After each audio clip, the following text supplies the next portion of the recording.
जो कभी भारत को मानवाधिकारों का भाषण देते नहीं थकते थे, आज वही अपने ही बनाए पाखंड के जाल में बुरी तरह फंस चुके हैं। ब्रिटेन, जो भारत को अवैध प्रवासियों पर सख्ती करने के लिए निर्दयी कहता था, आज खुद उसी समस्या के सैलाब में डूब रहा है। वो पश्चिम, जो भारत की नीतियों को अमानवीय कहता था, अब खुद उन्हीं कठोर कदमों को लागू कर रहा है।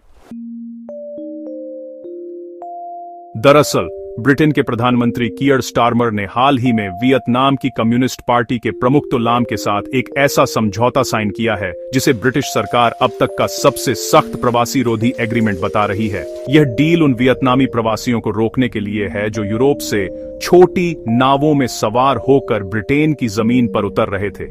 आंकड़ों के मुताबिक जून 2024 तक ब्रिटेन में पहुंचने वाले अवैध प्रवासियों में सबसे बड़ा हिस्सा वियतनाम का था, करीब 17%। यानी ब्रिटेन में हर 6 अवैध प्रवासियों में से एक वियतनामी था। अब ब्रिटेन की असलियत सामने है। जब बात अपने देश की आती है तो वही देश जो भारत को प्रवासी नीति पर कोसते थे, आज वही रास्ता अपनाने पर मजबूर हैं। पिछले 1 साल में ब्रिटेन में कुल 48,000 अवैध प्रवासी दाखिल हुए, जिनमें से 43,000 लोग समुद्र के रास्ते छोटी नावों में पहुंचे। ये वही रूट है जिसे कभी पश्चिमी मीडिया मानवता का रास्ता कहकर भारत के खिलाफ झूठी सहानुभूति जगाता था, लेकिन अब वही मीडिया स्टारमर सरकार की सख्ती को राष्ट्रहित बता रहा है। इस नई डील के बाद ब्रिटेन वियतनाम के नागरिकों को बिना किसी लंबी कानूनी प्रक्रिया के सीधे डिपोर्ट कर सकेगा। ये कदम ब्रिटेन की सरकार पर बढ़ते राजनीतिक दबाव का परिणाम है। कियर स्टारमर की लेबर पार्टी पर जनता का गुस्सा बढ़ रहा है क्योंकि ब्रिटेन की अर्थव्यवस्था डगमगा चुकी है, रोजगार घट रहे हैं और जनता को ठोस नतीजे चाहिए।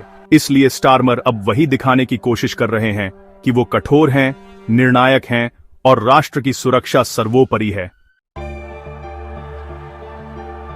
लेकिन सच्चाई यह है कि यह डील मानवता के नाम पर नहीं बल्कि राजनीति के अस्तित्व के लिए की गई है। यह समझौता पश्चिम की उस दोहरी सोच को उजागर करता है जो विकासशील देशों को नैतिकता का पाठ पढ़ाती है, पर खुद जब संकट में होती है तो वही नियम तोड़ देती है। जो कभी भारत को निर्दयी कहता था, आज वही अपने तटों से नावें हटाने का आदेश दे रहा है। ब्रिटिश संसद में अब मानवता नहीं, सुरक्षा की बातें हो रही हैं। वही मीडिया जो भारत पर ताने कसता था, अब खबरें चला रहा है। ब्रिटेन अब वियतनाम से सख्ती से निपटेगा। जब असली संकट सामने आता है, तब नैतिक भाषणों की चमक फीकी पड़ ही जाती है। दिलचस्प यह है कि जिस वक्त ब्रिटेन यह डील साइन कर रहा था, उसी समय भारत और वियतनाम के रिश्ते नई ऊंचाइयों को छू रहे थे। आसियान मंच पर वियतनाम ने भारत की नीतियों की खुलकर तारीफ की और दोनों देशों के बीच समुद्री, आर्थिक और शिक्षा सहयोग के 3 प्रमुख समझौतों को तेजी से आगे बढ़ाने का संकल्प लिया। भारत और वियतनाम अब हिंद प्रशांत क्षेत्र में सुरक्षा और कनेक्टिविटी के नए रणनीतिक साझेदार बन चुके हैं। यही कारण है कि ब्रिटेन की यह वियतनाम डील कहीं न कहीं भारत के बढ़ते प्रभाव की छाया से जुड़ी हुई लगती है। यह समझौता सिर्फ अवैध प्रवासियों को डिपोर्ट करने तक सीमित नहीं है, बल्कि प्रशासनिक बाधाओं को हटाने और प्रक्रिया को तेज करने का भी प्रावधान है।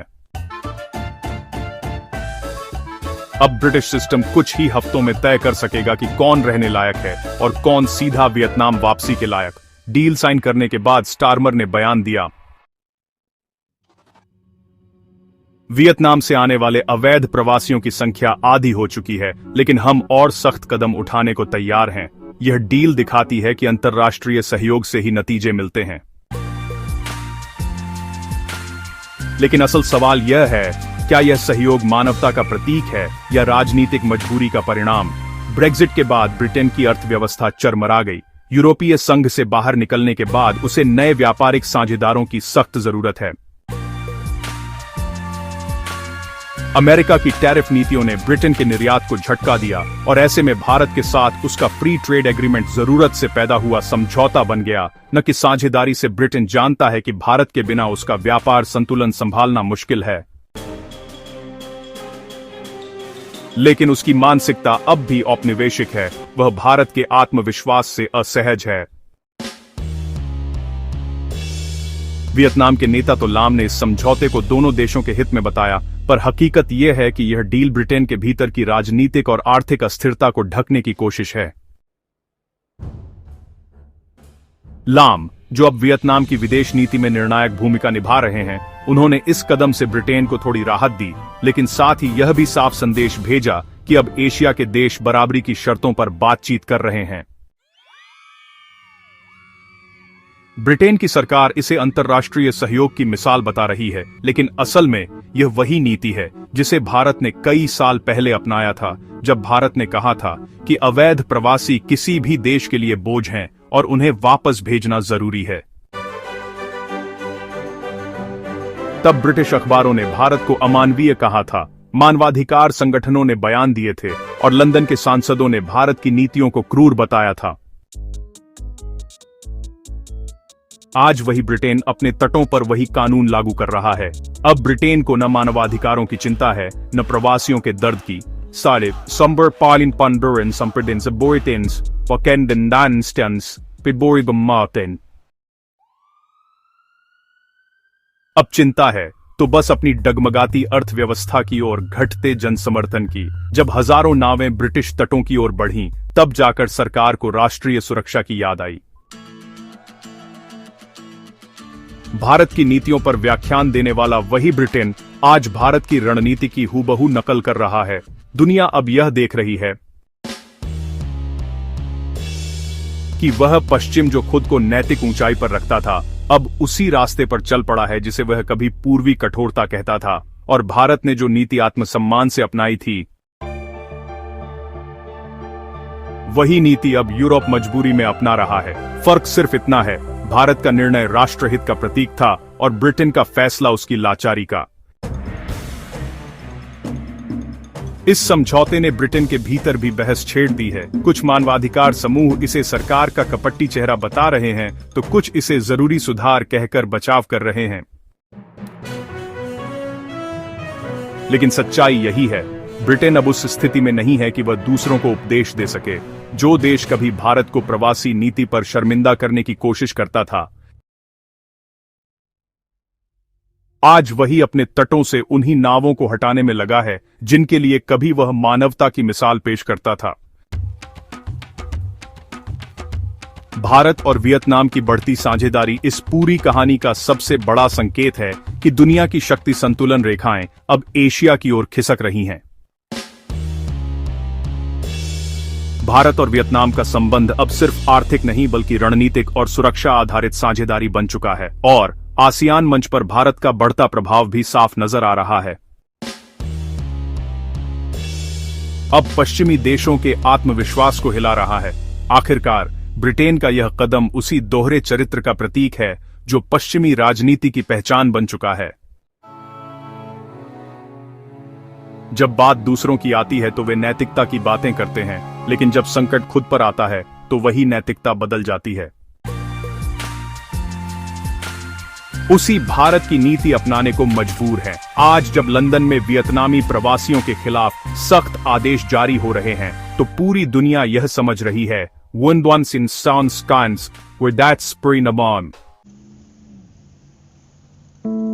कि विकसित देश अब उतने दयालु नहीं रहे जितना वे दिखाते थे। भारत ने जो सच्चाई वर्षों पहले पहचान ली थी कि अवैध प्रवास सिर्फ मानवता का नहीं, सुरक्षा का संकट है, वही सच्चाई अब पश्चिम को समझ आने लगी है। बस फर्क इतना है, भारत ने यह कदम आत्मसम्मान से उठाया था और ब्रिटेन उसे मजबूरी में उठा रहा है। ब्रिटेन की इस नई नीति के पीछे एक और सच्चाई छिपी है, उसका बिखरता सामाजिक ढांचा। लंदन, मैनचेस्टर और बर्मिंघम जैसे शहरों में अवैध प्रवासियों की बढ़ती संख्या ने सच कहें तो कानून व्यवस्था से लेकर रोजगार के बाजार तक को हिला दिया है। स्थानीय नागरिक शिकायत कर रहे हैं कि सस्ती मजदूरी ने उनकी नौकरियां छीन ली हैं। सरकार पर अब दबाव बढ़ा कि वह नो मोर शेल्टर की नीति पर लौटे। अब वह चेहरा गायब है जो कभी ब्रिटेन को शरणार्थियों का स्वर्ग कहता था। इस डील का आर्थिक पहलू भी है। अवैध प्रवासियों की संख्या घटने से ब्रिटेन का टैक्स और वेलफेयर बोझ कम होगा। हर साल अरबों पाउंड उन लोगों पर खर्च होते हैं जिनका देश में रहना कानूनी नहीं। अब यह खर्च घटेगा और सरकार जनता को दिखा सकेगी कि टैक्स ब्रिटिश नागरिकों पर लग रहा है, विदेशियों पर नहीं। राजनीतिक तौर पर भी यह कदम कियर स्टारमर के लिए जीवन दान जैसा है। गिरती लोकप्रियता, कमजोर अर्थव्यवस्था और विपक्ष के दबाव के बीच यह डील उनके लिए एक राजनीतिक हथियार बन गई है, जिससे जनता को लगे कि सरकार काम कर रही है। लेकिन असल में यह सिर्फ एक सच्चाई उजागर करता है। भारत ने जो रास्ता आत्मसम्मान से चुना, ब्रिटेन अब उसे लाचारी में दोहरा रहा है। बाकी आप लोग इस पर क्या सोचते हैं? अपनी राय नीचे कमेंट में जरूर बताएं। वीडियो को लाइक, सब्सक्राइब और अपने दोस्तों तक जरूर शेयर करें। जय हिंद।